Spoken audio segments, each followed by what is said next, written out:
Hi everyone, welcome back. We are back talking about feedback, so leave a like on this video if you could, and let's dive in. We are talking about tools for written feedback, and as always, our mantra from the guru Dylan William is that feedback should be more work for the recipient than the giver. So we're putting more of the responsibility for learning and for growth in the student's hands where it belongs. All of the tools that we'll talk about will do that, and will promote a growth mindset, self-reflection, and independence in our kids. Our last video had lots of fast feedback tools for when you're roaming around the classroom and conferencing with kids. If you missed that video, there's a link in the description and you can click in the corner now as well. But the written feedback comment is the best way to meet the last goal of feedback, making our feedback visible to parents. We'll start with manually typing out feedback comments, which might be the default for some teachers, where you are marking the student's work and writing the feedback as it comes to the top of your mind from what you're seeing. Those comments can then be put onto your online learning management system, like something like Schoolbox, or they can be printed and cut out and given to students.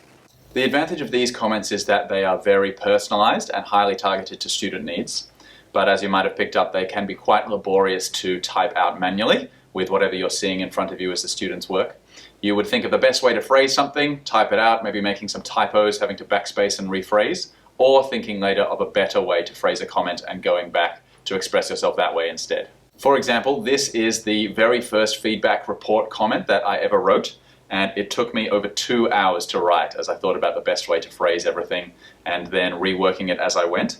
So obviously we get faster at writing comments, but manually typing them out can be quite a time-consuming way to give a written feedback comment. It's also tempting with a free-flowing written comment to give feedback beyond the success criteria. If you haven't seen the video on success criteria, check the link in the description and in the corner now. And it's tempting to correct everything, which, as researcher George Hillix found, doesn't even contribute to student progress. And with that as well, the tendency to go overlong with a free-flowing typed comment is that students can get overwhelmed with the amount of feedback and their feedback isn't actionable, which is one of our feedback goals. Moving on to success criteria checklists. These are very fast ways to give feedback, and they're also very clear. Students know exactly what they achieved in their work and what they need to work on. Unfortunately though, with what they need to work on, the next steps aren't always very clear. All they know is that there's a gap there. They don't have something tangible to do next to improve their work. Success criteria checklists would just identify what they lack then. They wouldn't have an actionable next step. Success criteria checklists also can't be personalized. You could add a comment at the bottom for some extra information for the student, but that's more like a tacked on extra and has the same weaknesses as a free-flowing typed comment, with the tendency to blow out and go beyond the success criteria in an unhelpful way. Those success criteria checklists on student work also wouldn't be visible to parents. So you could take a photo and upload it to Schoolbox as an example, but that would be very time-consuming as well. Moving on to rubrics. These are definitely time-saving. Once you've created them for a topic, you can reuse them for the same topic. Schoolbox has the option to create a clickable rubric to give fast feedback on student work that is also visible to parents. I found with the Schoolbox rubric that it can be quite fiddly though and difficult to implement. Rubrics are definitely more actionable than success criteria checklists, as the student can see what is required to get the next level in a criteria. So students can more easily see their next steps. This example also has space in one of the boxes for a self-reflection from the student before the teacher gives their assessment. One of the weaknesses I see with rubrics though is that there can be a lot of information that is overwhelming for the students to read through, with rows and columns of lots of descriptors. There can also be multiple elements in one rubric box, meaning that they may not all be applicable at the same time. Again, a physical rubric won't be visible to parents, and so you could take a photo again and upload it to something like Schoolbox, but that would be very time-consuming. Probably the biggest weakness with using a rubric though is that the student can see their grade and their feedback at the same time. So in the feedback research literature, there are 3 ways that you can give feedback. One is just a grade, which obviously leads to no learning gains because there's no learning information there.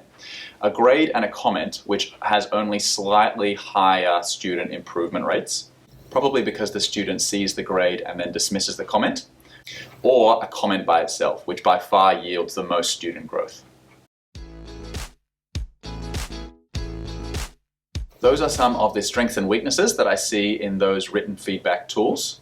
And those disadvantages, mainly being time consuming, not actionable or specific or personalized, or being visible to parents, are what I wanted to mitigate. And so I built for myself a tool that I call Feedback Factory. It combines the speed and specificity of a success criteria checklist with the actionable next steps of a rubric. It also integrates most things that are feedback best practice and meets the goals for Feedback 2. It uses leveled and stepped success criteria and limits the amount of feedback that can be given so that overwhelm is avoided, which makes the feedback proximal. It's very fast to use. I use it to give feedback on student work submitted one day and then give the feedback to the students the next day. So that makes the feedback timely. And it is very quick to copy digital comments onto a learning management system like Schoolbox so that it's visible to parents. So there you go. That is an overview of the strengths and weaknesses of some of the common tools for giving written feedback comments. For more on Feedback Factory, check the link in the description or in the corner now. Otherwise, I'll see you in the next video. Thanks.